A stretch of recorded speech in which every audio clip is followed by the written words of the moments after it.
पुण्यामध्ये इंधन दरवाढी विरोधात मनसेचं आंदोलन। बैलगाडी घेऊन मनसे कार्यकर्ते रस्त्यावर उतरले होते। आक्रमक झालेल्या मनसे कार्यकर्त्यांना पोलिसांनी ताब्यात घेतलं। सोलापुरात युवक काँग्रेसचा भाजप कार्यालयावर मोर्चा, तर नीट पेपरफुटी इंधन दरवाढी विरोधात काँग्रेसचा मोर्चा। प्रणिती शिंदेंवरील वादग्रस्त वक्तव्याविरोधात सुद्धा मोर्चा। बीडमध्ये भर रस्त्यात तरुणीनं थोबाडीत मारल्यानं तरुणाची आत्महत्या। अपमान सहन न झाल्यामुळे तरुणाची गळफास घेऊन आत्महत्या। बीडच्या मोहामधील ही धक्कादायक घटना। गडचिरोली जिल्हा 100% नक्षलमुक्त। 8 नक्षलवाद्यांची अटक, तर 5 जणांच्या आत्मसमर्पणानंतर जिल्हा पूर्णपणे नक्षलमुक्त। एप्रिल आणि मे या 2 महिन्यांच्या प्रयत्नांनंतर अखेर पोलीस आणि सुरक्षा यंत्रणांना गडचिरोली जिल्हा नक्षलमुक्त करण्यात यश। उन्हाळी सुट्ट्यांमुळे पर्यटन स्थळांवर मोठी गर्दी। सिंधुदुर्गमध्ये झिप सायकलिंगला पर्यटकांची पसंती, तर महाबळेश्वरच्या वेण्णा लेकजवळ सुद्धा पर्यटकांकडून घोडेस्वारीचा आनंद। हिंगोली एसटी बस स्थानक आणि शासकीय कार्यालयांमधील हिरकणी कक्ष कुलूपबंद, तर हिंगोली जिल्ह्यातील स्तनदा मातांची यामुळे गैरसोय। राज्यात शेतकऱ्यांना अजूनही एफआरपीचे पैसे मिळेनात। 96 साखर कारखान्यांनी जवळपास 1303 कोटी रुपये थकवले। 14 दिवसांच्या आत शेतकऱ्यांना पैसे देणं बंधनकारक असून सुद्धा साखर कारखान्यांचं मात्र याकडे दुर्लक्ष। शिक्षक पात्रता परीक्षेचं प्रमाणपत्र वाटप आता 18 मे पासून, तर परीक्षा परिषदेकडून उमेदवारांची मूळ प्रमाणपत्र शिक्षणाधिकारी कार्यालयाकडे सुपूर्द।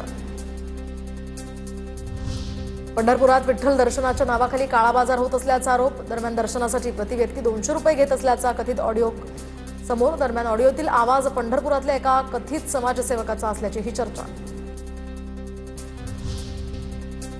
सध्या अनेक ठिकाणी कुठे कडक ऊन पडतंय, तर कुठे पावसाचा इशारा देण्यात आलाय। पाहूयात कुठे कशी परिस्थिती आहे। मान्सून अंदमानात दाखल, तर 26 मे पर्यंत मान्सून केरळमध्ये दाखल होण्याची शक्यता। नैऋत्य मोसमी वाऱ्यांसाठी आता अरबी समुद्रात अनुकूल परिस्थिती। मान्सूनच्या पहिल्या टप्प्यात जुलै महिन्यामध्ये अल निनोचा प्रभाव जाणवण्याची सुद्धा शक्यता। कोकणात 2 दिवस मेघगर्जनेसह पावसाचा अंदाज। रत्नागिरी सिंधुदुर्गला येलो अलर्ट जारी, तर तासी 30 ते 35 किलोमीटर वेगानं वारे वाहण्याची शक्यता। ठाण्यासह रायगडमध्ये सुद्धा हलक्या पावसाची शक्यता। गोंदियामध्ये अवकाळी पावसानं धान पिकाचं मोठं नुकसान। शेतकरी नुकसान भरपाईच्या प्रतीक्षेत तात्काळ पंचनामे करून नुकसान भरपाई देण्याची मागणी, तर कृषी विभाग आणि महसूल विभागाकडून नुकसानग्रस्त भागांची पाहणी सुरू। मराठवाडा आणि विदर्भाला उष्णतेच्या लाटेचा इशारा। अनेक जिल्ह्यांमध्ये तापमानाचा पारा उच्चांक गाठण्याची शक्यता। दुपारच्या वेळेत नागरिकांना घराबाहेर न पडण्याचंही आवाहन। वर्ध्यात 46 अंश सेल्सिअस तापमानाची नोंद। सकाळी 10 वाजतापासून उन्हाच्या तीव्रतेत वाढ। तापमानात आणखी वाढ होण्याचाही अंदाज। नागरिकांनी काळजी घेण्याचं आवाहन। नागपूरमध्ये हीटवेव्हमुळे आता दुपारी कोचिंग क्लासेसवर बंदी, तर कामगारांना सुद्धा 11 ते 4 या वेळेमध्ये विश्रांती द्या। जिल्हाधिकाऱ्यांचे आदेश। महाविद्यालयांनी सुद्धा शक्यतो दुपारच्या सत्रामध्ये परीक्षा वर्ग टाळावेत, अशाही सूचना।